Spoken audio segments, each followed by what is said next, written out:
और देखिए अब इस पूरे मामले में लगातार बड़े बड़े खुलासे हो रहे हैं। लगातार ये सामने आ रहा है कि कैसे माहौल बनाया जा रहा था, कैसे हिंदू रेजिडेंट डॉक्टर को टारगेट किया जा रहा था। इसी पर बात करने के लिए खास मेहमान हमारे साथ जुड़ रहे हैं जो इस पूरे मामले के हर एक पहलू को हमारे सामने रखेंगे। केजीएमयू के प्रवक्ता के सिंह इस वक्त हमारे साथ हैं।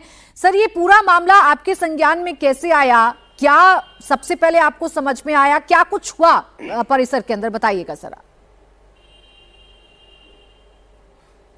सैटरडे को परसों हम लोगों को ये बताया गया कि सीएम पोर्टल पे एक कंप्लेंट डाली गई है जो हमारे यहाँ पैथोलॉजी एमडी की प्रथम वर्ष की छात्रा है जो कलकत्ता की रहने वाली है और यहाँ पे वो PG course all India seat से करने आई है।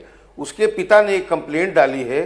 उसी के विभाग में उसका 1 साल senior MD pathology second year का एक रेजिडेंट जो भी ऑल इंडिया सीट से आया था लेकिन उत्तरांचल का था, माइनॉरिटी का था। इसके बारे में इनके पिता ने शिकायत डाली कि इस लड़की को उन्होंने अपने प्रेम प्रसंग में फंसाया और उसके बाद जब शादी की बात लड़की ने रखी तो उन्होंने कहा कि पहले धर्म परिवर्तन करो। उन्होंने यह भी आरोप लगाया कि जब लड़की ने धर्म परिवर्तन के लिए मना किया और वो उस रिश्ते से बाहर निकलना चाहती थी, she wanted to get out of the relationship, उस वक्त उसको तंग किया, प्रताड़ित किया, बार बार मैसेजेस किए, स्टॉक किया, जिससे वो मानसिक रूप से परेशान हुई और उसको कुछ दवाइयां भी लेने की जरूरत पड़ी।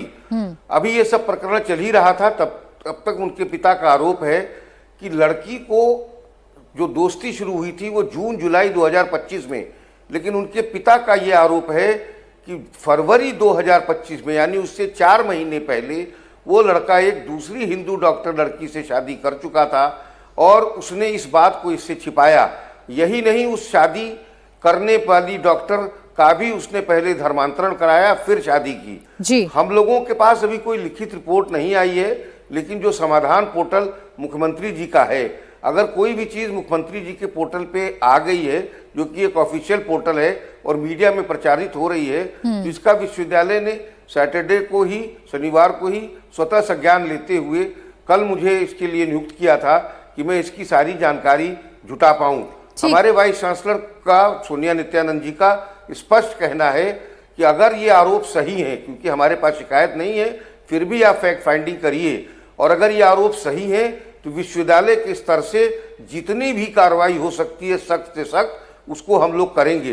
के सिंह जी, चूंकि लव जिहाद का मामला है, ये जबरन धर्मांतरण कराने का मामला है और इससे पहले भी अगर आरोप सही है तो अगर इससे पहले भी एक हिंदू लड़की का धर्मांतरण कराया गया है तो ये बड़ी बात है और ये गंभीर विषय हो सकता है। जो आरोपी डॉक्टर है उसके बैकग्राउंड के बारे में क्या आपके पास कोई जानकारी है? ये बहुत बड़ी बात है, क्योंकि अगर किसी लड़के की रेजिडेंट होते, किसी लड़का ने एमडी करते हुए शादी की और अपने विभाग में वो किसी को बताया ही नहीं और उसको पूरी तरह से छिपाए, अपने वलीमे में या जिसमें भी किसी को न बुलाए, तो ये तो एक साजिश की बू देता है।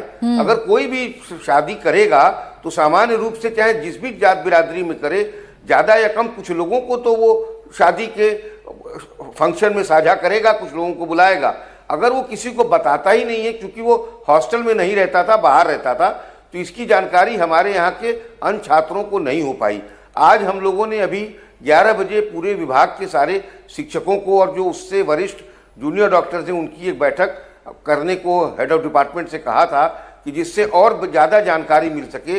लेकिन हमारे पास कोई शिकायत नहीं है अभी भी, लेकिन जो पोर्टल पे शिकायत है उसके अनुसार फरवरी में शादी हुई, तभी लड़का रेजिडेंसी यहाँ कर रहा था। जब इसने अपना फॉर्म भरा था 1 साल 1.5 साल पहले, तब इसने अपने को अनमैरिड बताया था।